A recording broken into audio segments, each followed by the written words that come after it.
The Australian government provides universal health care for its people. There are three levels of government responsible for providing universal health care: the federal, the state, and the local government.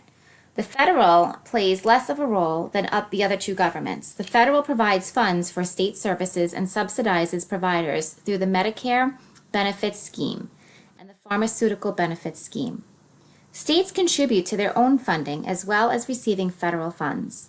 States are largely responsible for the public hospitals, public dental care, ambulances, mental health, and community health services. And the local government concentrates more on community health and preventative health services, such as home care services and immunizations. Healthcare is financed into two ways. The first is publicly. Medicare is funded in part by a government levy collected through the tax system. The second is privately.